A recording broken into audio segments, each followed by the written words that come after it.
Bonjour Eva, bonjour Marcelin, très heureuse de vous retrouver. Bonjour à tous, alors je vous propose de découvrir immédiatement la une de vos journaux en ce mercredi 31 mai 2017. Et on va démarrer avec Fraternité Matin qui titre « Transformation de la noix de cajou », la construction d'une unité de 30 000 tonnes annoncée par le gouvernement.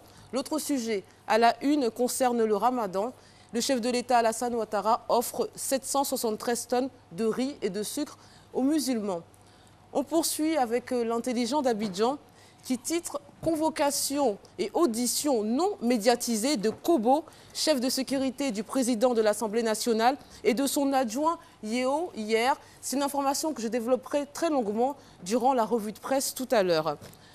La une suivante, c'est celle de l'Expression qui s'interroge ce matin. Comment l'armée doit redorer son blason après les récentes mutineries? Et un autre sujet, au sujet justement de la responsabilité sociale, on apprend que seulement 13% des entreprises locales sont en règle.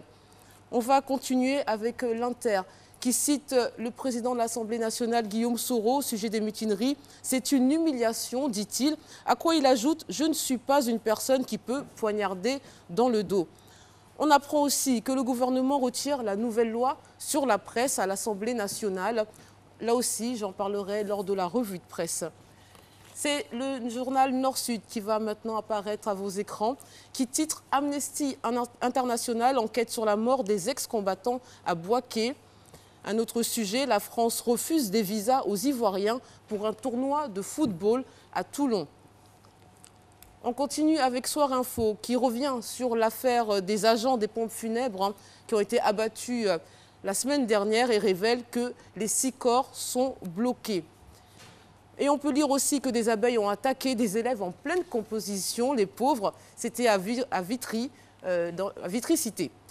Et on va finir comme chaque jour avec le journal de l'opposition Notre Voix qui évoque à sa une l'affaire dite des caches d'armes. Koulibaly accuse Ouattara et Soro. Le quotidien souhaite aussi un joyeux anniversaire à l'ex-président Laurent Gbagbo qui fête ses 72 ans. C'était donc les titres. Je vous retrouve pour le détail de plusieurs de ces articles aux alentours de 6h45. À tout à l'heure.